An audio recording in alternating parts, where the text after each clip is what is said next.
So, ballet, enough of my bad Spanish.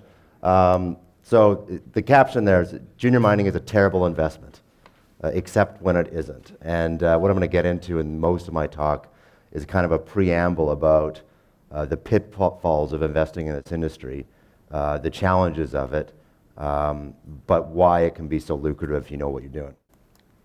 And to give you an idea of the challenges of this industry and how little regulators trust us, every single one of us will have this massive legal disclaimer before we can even start a presentation. And I don't have to read it out to you here, but I have to show it to you. And the key thing is we are a heavily, heavily regulated industry. You can be a public company in pharmaceuticals or perhaps technology in Canada, and you are not required to have anywhere near the disclaimer a mining company is. We are singled out largely because of historical and honestly current bad behavior. And the most important thing to pay attention to here is it describes me as a qualified person, which is the first dubious thing I will say. So what is junior mining? Everyone knows what mining is. So what makes a mining company a junior mining company? So usually this is pre-production, or if you're in production, if you're actually actively mining, you'd be single asset, a very small project. You're venture funded, so because you likely don't have a producing asset, you are living off venture capital. You are raising money from capital markets, which is funding your project. And you're almost always public. Certainly in Canada and Australia, this has become the norm for how to operate these junior mining companies, is to take it public, often very early. So you've heard of small cap, you've heard of micro cap. These can be nano caps, like down to sort of $1 to $10 million market cap. So very, very, very tiny, and as a result, very, very, very illiquid. And so we become dominated when you're that small, and you become dominated by retail trading. So no institution will touch you because they'll have limits on liquidity requirements, et cetera. So they can't get a meaningful position in you with usually their constraints on liquidity, so they don't touch you. And we are, as I said here, scams, pumps, and cults. So this Time magazine is from the late 90s when Bre-X was blown open. And for those who were not familiar with Bre-X, or in the case of Adrian, not even born when Bre-X happened, this was a case of a famous gold project that went to billions of dollars of valuation, and it was revealed that it was entirely fraudulent. They had been doing what they called salting the core. So they were drilling this project and introducing outside gold into the drill core to make it look like there was gold there when there was not. The senior management claimed this was all orchestrated by the lead geologist, who mysteriously fell out of a helicopter. Some people think he's still alive. I'm not sure. But these days, there's still, salting really isn't a problem anymore. I think the National Instrument 43-101 in Canada was introduced. This is a means to regulate the disclosure of technical information, has really controlled that outright fraudulent technical information. But you do get pump and dumps happening, and you get a lot of companies that become high flyers on the back of intentionally or unintentionally misleading information. And certainly you see a lot of cult-like stocks in this industry, and other industries for that matter. I mean, you think about, opinions may differ here on, say, the fair valuation of a stock like Tesla, but you have the true believers there, and those true believers drive that valuation. So the same thing happens in junior mining. And, this is, investing period is dangerous and is risky, and your capital becomes at risk. Junior mining is a uniquely challenging place to invest because the information is so technical. You don't necessarily have to be a geologist or an engineer to understand it. But I tell you, by the time this talk is done, I'm going to be talking about our project, and I'll be getting into some reasonably technical things. If you're completely lost, you probably need to do more research before you invest in junior mining. But the great thing about it is, particularly in the early stages, discovery, you can go from what we in Canada refer to as moose pasture, somewhere that's just the wilderness, and one drill hole can change the story. So you go from something that is a notion of a potential mine, you have one drill hole, you hit a large section of gold or copper or whatever you're searching for, you release this to the public, and that day you can trade up, hundreds of percents in valuation. So it's exciting, and then as you continue to drill, you're improving the certainty that there's something meaningful there. You're increasing the size. This de-risks it progressively. But the first hit's always exciting. This is true for both junior mining and probably drugs, that it's the first one, and thereafter you're chasing that. So that's great. You've got a hit. You've figured that maybe there is a mine here.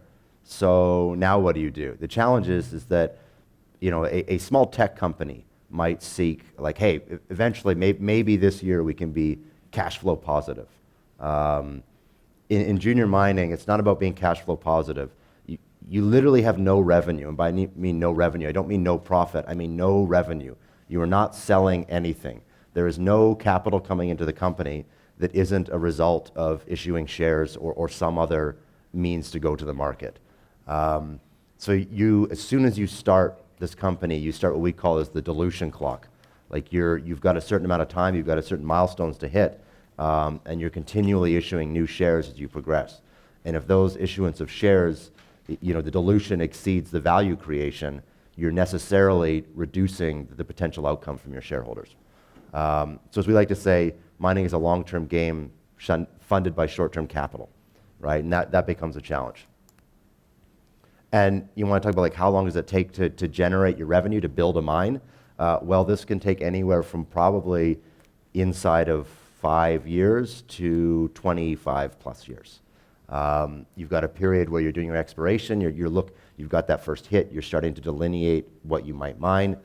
Then you're entering engineering phase, and then you're entering a permitting phase, which depending on your jurisdiction might be pretty prompt, might take 10 plus years.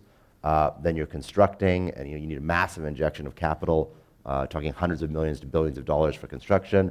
And then operations start, and then you get your first revenue, right? And before that, like I said, not a dime of revenue. And these are non-trivial costs, but before you get to construction, you may spend $100 million to hundreds of millions of dollars. And like I said, your construction may cost several hundreds of millions to billions of dollars for mega projects.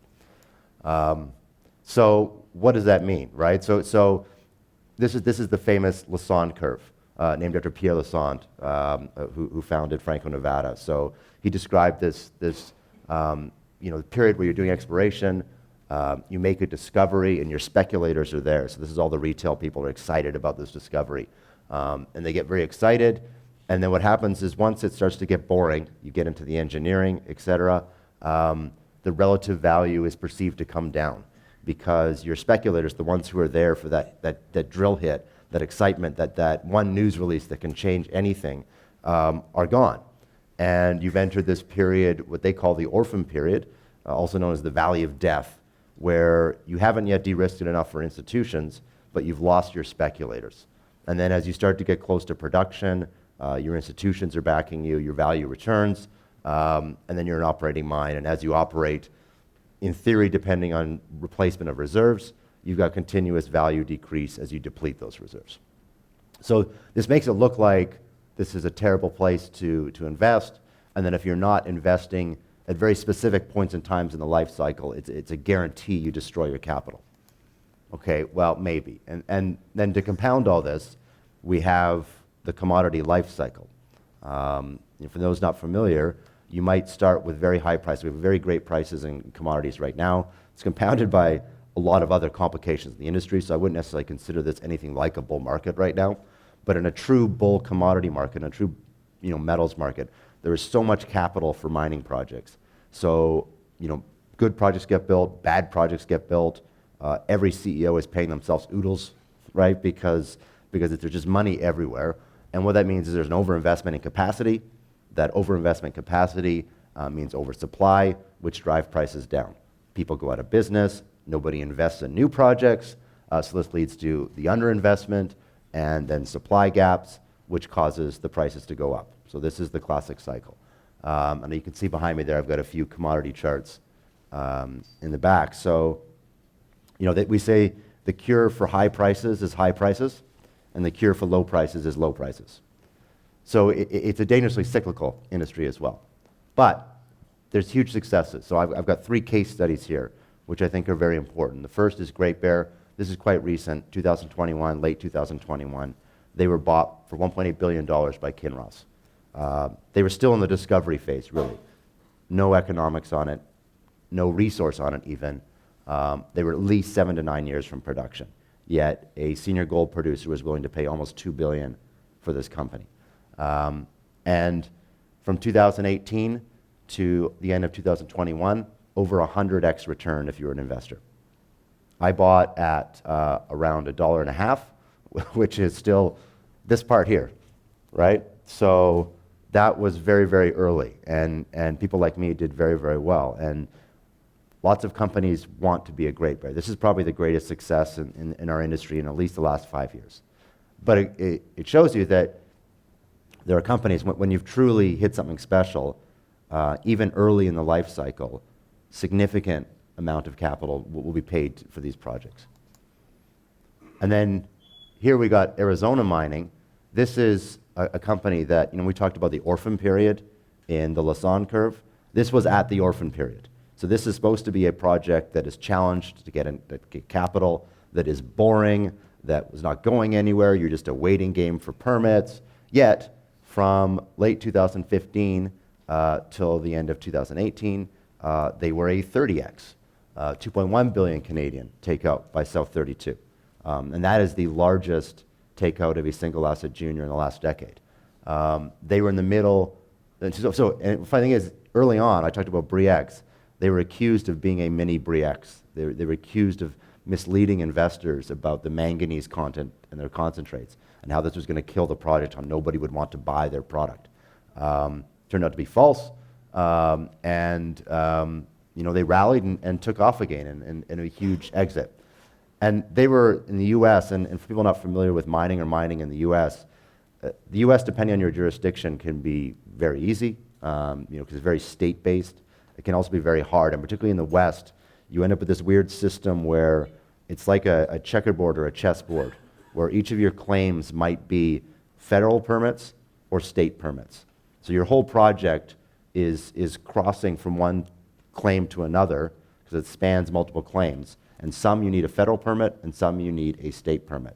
The state permits, not that difficult. The federal permits, they were, at the time of the takeout, right before the takeout, they were publicly saying that they needed at least a decade for their federal permits. And I can tell you, if they're publicly saying a decade, the actual time frame was likely to be substantially longer than that.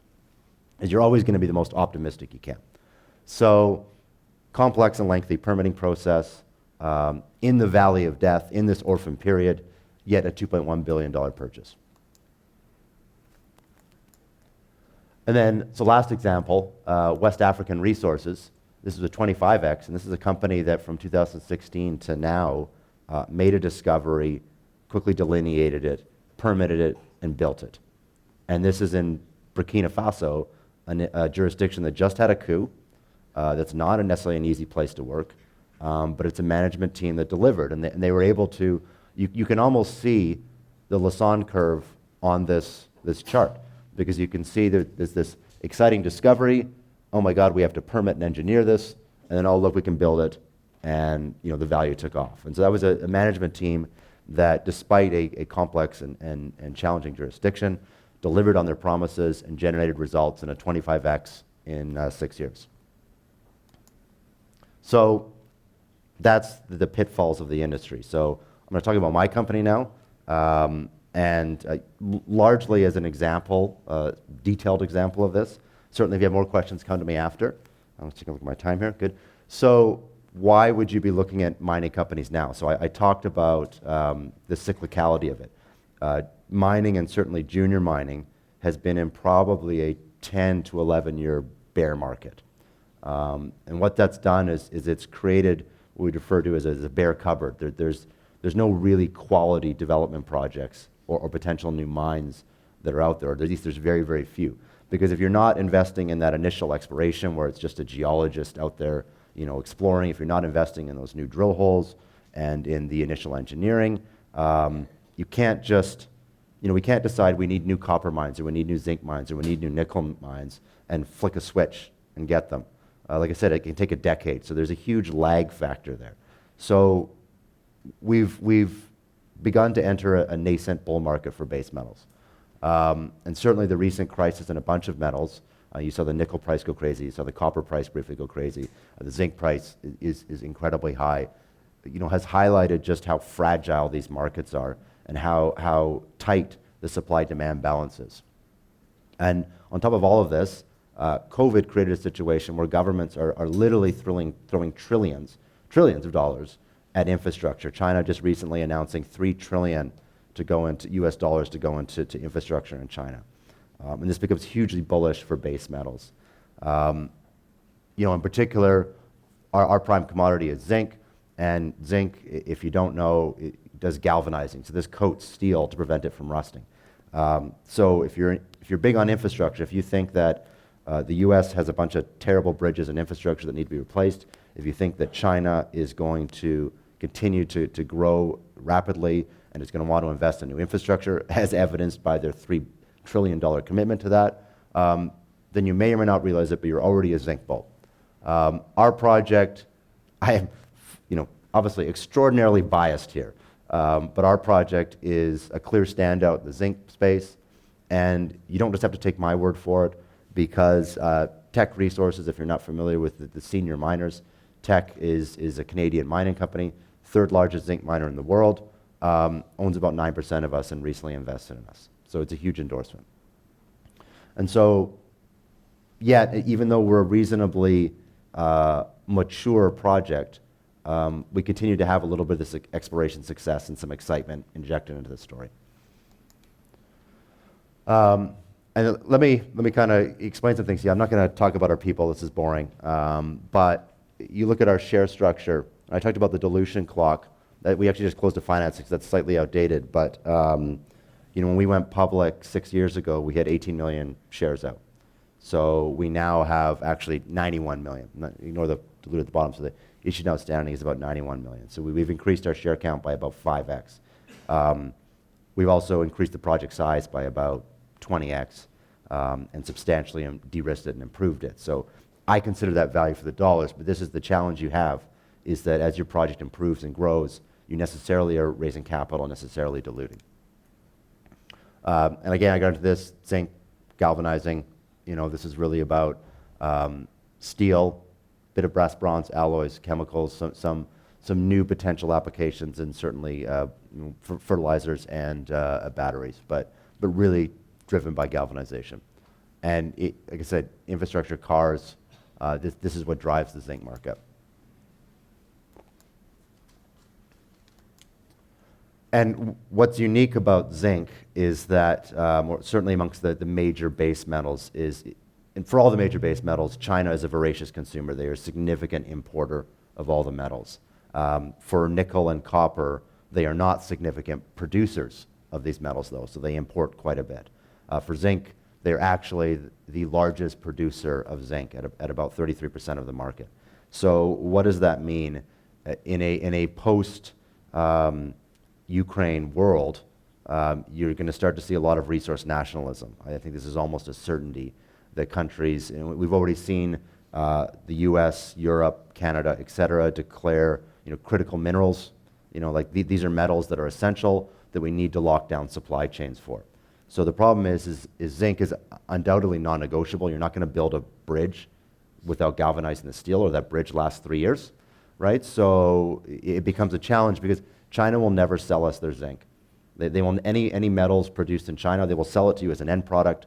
They will never sell you the non-value add, pure metal or concentrate.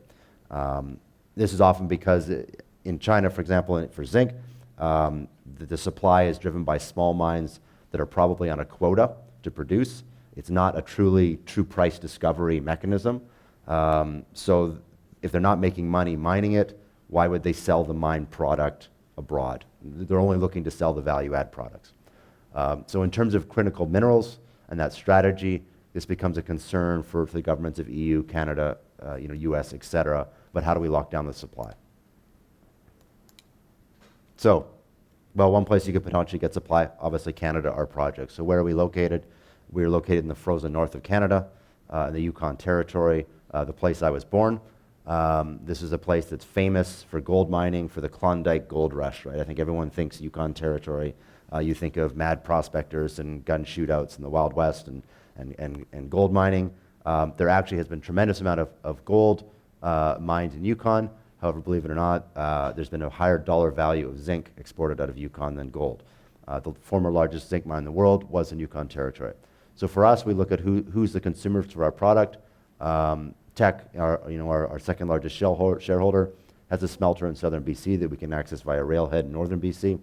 And we have a deep sea port in Alaska that we can access that sends concentrates to either Korea, China, Japan, etc., or anywhere in the world once you're on the water.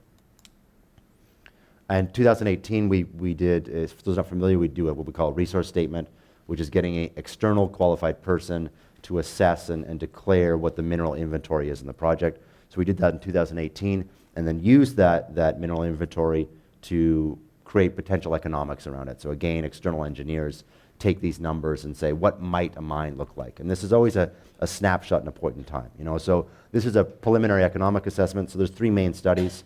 The loosest is a preliminary economic assessment, followed by a pre-feasibility study, followed by a feasibility study or bankable feasibility study. So we describe a PEA as what might be, a pre-feasibility as what should be, and the feasibility as what will be. So very much a description of what a potential mine could look like. And critically, these studies are a snapshot in a point in time. Anytime a company puts out a resource statement or economic statement, it's a snapshot. It's like, based on what we know now, this is what the economics we think it might look like. So what I'm going to walk you through is how much has changed since 2018. And just a reminder, so our project, at about 50 million tons at about 10% zinc equivalent, sits about here on this chart of size versus grade, one of the sort of 30 largest deposits in the world. Arizona Mining, the $2.1 billion takeout I described earlier, that's their Taylor Hermosa project here. So it's about 3 times the size of our project as envisaged in 2018. What I'm going to walk you through is how much we've closed that gap since then. And it's a good reminder that it's not like in 2016 Arizona Mining discovered the deposit. It was that they delineating it, they were growing it, market perception shifted, they started to take off, there was a bull market for zinc, people got FOMO, and then South 32 felt pressured to make a deal happen. So very quickly, within 2 years, their stock is up 30x. And why do I think we've closed that gap? So that 2018 study we did, both the resource and economics, were all just based on these 2 deposits here, named after a couple gentlemen, Jason and Tom. So that was all we owned in 2018. So necessarily, it was all we could do the studies on. What we've done since then is we've expanded the project from 54 square kilometers to about 940 square kilometers. And that was all based on a theory we had on the geology that there's a major, sort of fault that runs here. We call it the Fertile Corridor there. So that is a major crustal scale fault that 400 million years ago was extension, and then about 50 million years ago became strike-slip, for those who are familiar with faults. And along the intersection of that major fault with minor faults seems to be the formation of these deposits. So we had this theory, we acquired all the land to the northwest of us, explored along that, and made several new discoveries. And in addition to the Tom, Jason, End Zone, and Boundary Zone, which are now established deposits, we have all these other potential deposits there. So this is the excitement I was talking about, right? So there's a term that people like to throw around in our industry, which is a district. My project's a district. We have a district scale project. What they're trying to say is, yes, I have this one thing, but I think there's a lot more, right? So it's a way of selling investors on the potential scale, the upside, the blue sky potential, right? So undoubtedly at 940 square kilometers, this is district scale, but the only thing you need to be district scale project or land holdings is to acquire enough land.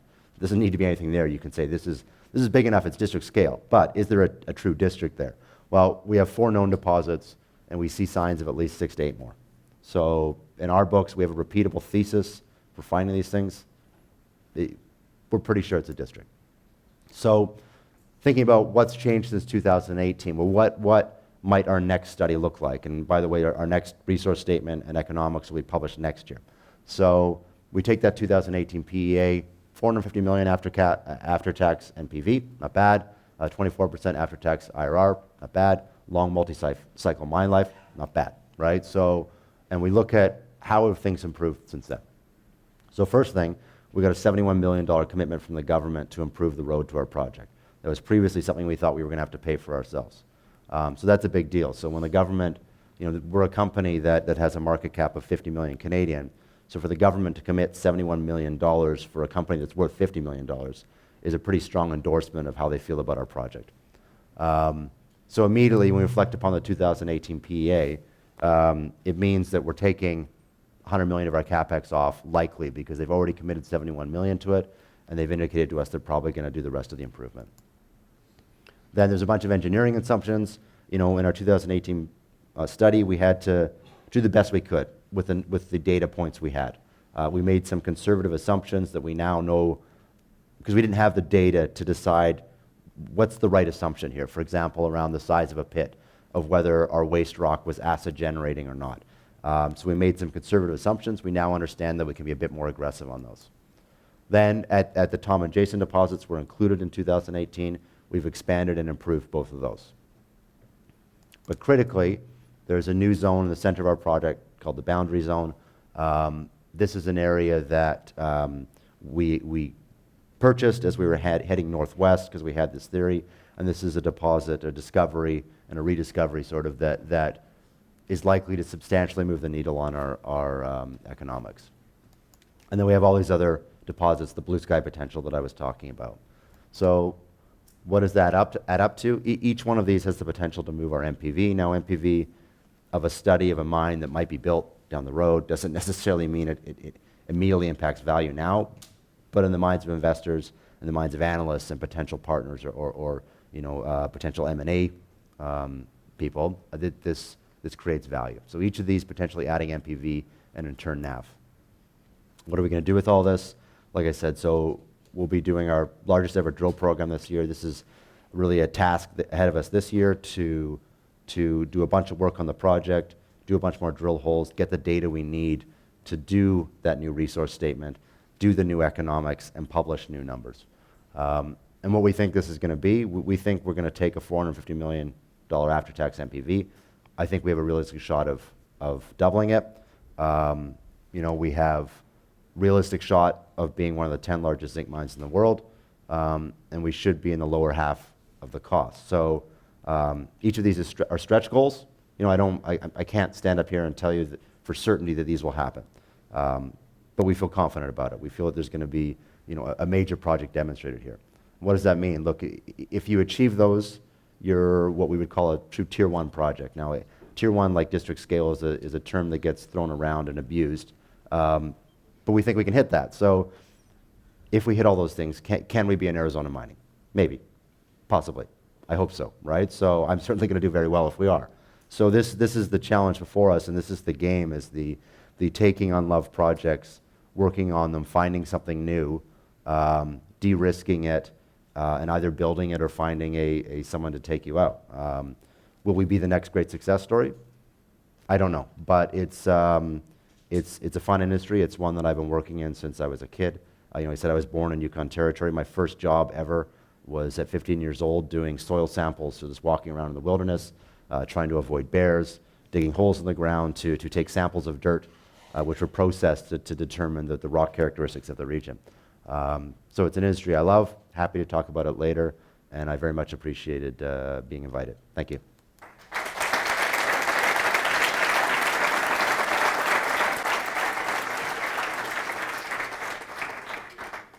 El micro. Sí.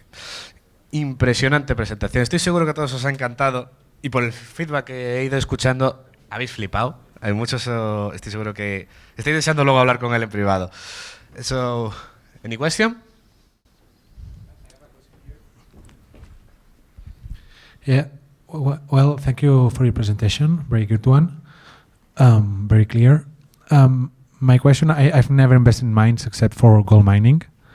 and gold mining in mines that were already producing. Yeah. So the question is about why these companies are taking over by big investors when they are in an orphan period or something like that. Because for me, as an investor, not seeing any revenue, not having a clear path about the permits, even the permits, Yeah. in the case of Arizona. So it's why is someone jumping in and buying the company? Yeah, so as an investor or as M&A? As an investor, Okay. So the M&A is that, a company like Firewood, we're worth $50 million now. Maybe if we did another Arizona, in 3 years we might be worth $2 billion. Please, but probably not. But the point is that a potential acquirer would consider that the longer they leave it, the more expensive it gets. Sometimes they're happy to let the project de-risk because a senior miner might be happier to pay $1 billion for something that has all its permits. This is good to go. We can build this. We have certainty there.